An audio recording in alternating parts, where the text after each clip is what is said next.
Sa kalaliman ng gabi, sa isang barangay sa Northern Samar, tila isang impit na higbi ang narinig mula sa isang palikuran. Sa parehong gabi, may mga natagpuan ding bakas ng dugo patungo sa isang kanal. Ano nga ba ang kababalagang bumalo sa lugar na ito? Madaling araw ng October 6, 2025 na resibuhan ng CCTV footage na ito ang isang babae habang lumalabas ng banyo ng isang boarding house. May bitbit siyang timba palabas ng garahe. Ang umaaligid na aso, inamoy-amoy pa ang laman ng timba. Ito raw ang huling pagkakataon na nakuna ng CCTV ang 19 na taong gulang na babae sa boarding house. Makalipas ang isang linggo, tumulak ang resibo Pakatarman, Northern Samar. Nakapanayam namin ang kapitan ng barangay UEP Zone 2. Nagulat ako talaga kasi bago sa akin yan pumunta ka doon kina kapitan. Sabihin mo na may aksidente dito. Dali-dali naman ako. Kasama ang barangay, tinunton ng resibo ang paupahan kung saan daw nagsimula ang lahat. Kwento ng landlady ng boarding house na itatago namin sa pangalang Arlene. Umaga, yung anak ko, umihi dyan. Mama, may baby sa kanal.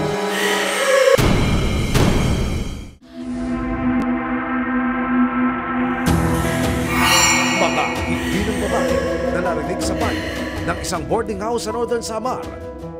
At mga bakas ng dugo sa daanan hanggang sa kanal. Hindi pala gawa ng maligno o mga ligaw na kaluluwa, kundi mga resibo ng isang karumal-dumal na krimen. Nagulat ako talaga kasi bago sa akin yan pumunta ka doon kina kapitan. Sabihin mo na may aksidente dito. Dali-dali naman ako. Sa cellphone video na kuha ng mga taga-barangay alas 7 ng October 7, makikita po ang isang lalaki na pilit na may kinukuha mula po sa kanal. Maya-maya pa, mahahagkan niya ang isang nangingitim na bagay at nang pihitin ito ng lalaki, tumambad ang isang wala ng buhay na sanggol.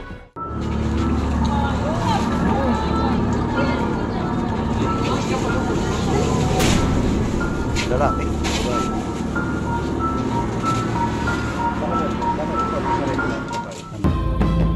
Sa parehong araw, sinimula na ng Katarman PNP ang kanilang investigasyon.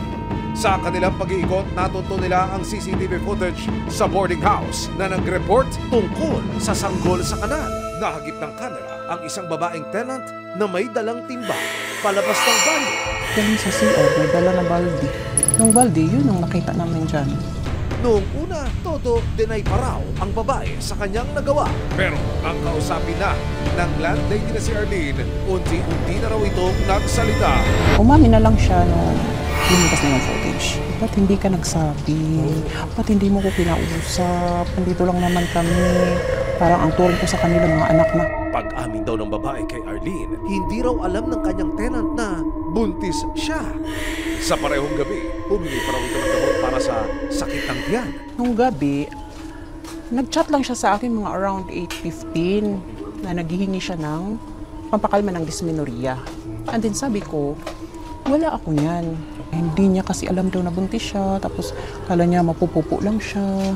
Ayon sa isa pang tenant sa boarding house na itatago namin sa pangalang Jessa, nakarating din daw sa kanya na may iniindang pananakit ng tiyan ang babae noong gabing iyon. Yung ka-roommate niya, nag-chat sa akin. Sinabi niyang sumasakit daw yung tiyan, tapos umiiyak, tapos nagsusuka. Natulog na lang ako noon kasi akala namin normal days. Tapos nung mga bandang alauna, alas 2, alas 3, maingay siya. At dahil nakabukas ang pinto ng kwarto ni Jessa, narinig daw niya ang paglabas-pasok ng babae sa banyo. Bandang alas 3 na gano'n, lumabas ako sa room namin. Tapos nag-CR ako. Pagpasok ko, may narinig akong parang nahirapan. Nang muling gumamit si Jessa ng banyo, bandang alas 5 ng hapon, mga bakas daw ng dugo ang bumungad sa kanya. Yung CR na ginamit niya, Akala ko kasi regla. So, nilinisan ko, akala ko normal. Pagtapos ko maligo, bandang alas 6. Akala ko, di ko alam yun na yun ako. Ang inaakala ni Jessa na pag-aalboroto lang ng tiyan ng kapwa-tenant noong gabing yun, pagluwal na pala ng babae sa daladala niyang bata sa sinapupunan. At nang mailagay na raw sa timba ang sanggol, lumabas ang babae sa gate at saka raw itinapon sa kanal ang bata. Sa amin, mga ka-borders, yung pag-CR, di ba, nga magahon, natutrauma kami, tapos yung kahit kunting kaluskus lang na parang natutrauma. Ayon sa resulta ng post-mortem examination na isinagawa sa labi ng sanggol, nabuhay pa raw sana ang sanggol kung nailuwal lamang sa tamang pasilidad. Ang sabi ng doktora, kung sa proper sa hospital o na tingnan ng proper na care, posibleng mabuhay yung bata. Kasi parang nasupukit yung bata eh. Hindi nabigyan ng magandang atensyon yung bata, kaya namatay. Sa pagkalap namin ng resibo, natukoy namin ang kinaroroonan ng 19 na taong gulang na babaeng nasa likod di umano ng krimen. Nasa bahay siya ngayon ng kanyang mga magulang sa ibang bayan. Sinubukan ng resibo na kunin ang kanyang panig. Pero tumanggi muna siyang magsalita. Humarap sa amin ang magulang ng babae. Ayon sa kanya, maging sila raw bulag sa totoong pinagdaanan ng kanyang anak. Ngayon daw, sir, wala siyang masasabi kasi hindi pa daw nila alam na. Siyempre, ang mga tao, naguhusga agad, di man nila alam yung mga nangyayari. Dapat maghusga kayo oras. Sira, alam ko na ano nangyayari sa anak ko. Kahit ako nga, nanay, hindi ko alam. Ayon naman sa Municipal Social Welfare and Development Office, dahil malayo sa pamilya, maaaring hindi lubos na nagabayan ng babae sa pinagdaan ng problema. Inaalam pa rin daw nila hanggang ngayon ang rason sa likod ng pagtapon sa sanggol sa kanal. May mga kakulangan siguro doon yung family niya to monitor kasi kailangan mayroon tayong usual contact. Lalo na kung distansya ka sa mga anak mo. So dapat yung magulang laging responsibly, not only to provide the money or the basic, but more on the mental. We still have to understand libat sa situation niya. Ano ba talaga ang naka-push sa kanya? Bakit naging ganun ang takbo ng isip niya? Sa gitna ng patuloy na pag-iimbestiga ng Katarman PNP, gabi ng October 6, dumating ang babae sa kanilang presinto para aminin daw sa mga otoridad ang ginawa niyang pagtapon sa sanggol. Siguro naisipan na niya talaga na aminin na nung gabi lang na namin niya na sa kanya. Nung matanggal yung bata daw, yung ano niya, patay na daw. Tatakot lang siya sa mga magulang niya. Nakita ko rin naman na talagang nanlulumo siya. Yung makikita mo na may depressed, stress, parang gano'n lang. October 8, 2025, isinampala ng Katarman PNP ang kasong infanticide laban sa babae.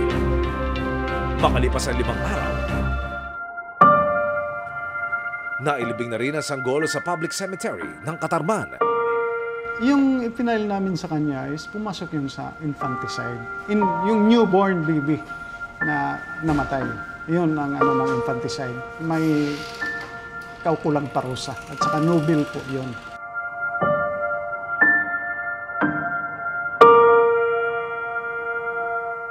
Kung mapatunayang nagkasala, haharap ang suspect sa hindi bababa sa 6 hanggang 12 taong pagkakakulong. Wala ring piyansa para sa kasong ito. Dagdag na paalala ng Katarman MSWDO, huwag daw mag-alinlangang lumapit sa social welfare offices ang mga babaeng may mabigat na pinagdaraanan, lalong-lalo na pagdating sa pagdadalang tao. Nandito lang kami 24 hours kung kailangan. So, yung mga services, psychosocial, counseling, mga home visitations, yung mga ganun. We always help the person na nandito na humihingi sa amin ng tulong. So, we never say no. It's always a yes to help them. Kahit anong hirap.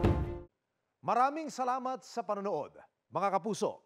Para masundan ang mga reklamong nasolusyonan ng resibo, mag-subscribe lamang sa GMA Public Affairs YouTube channel.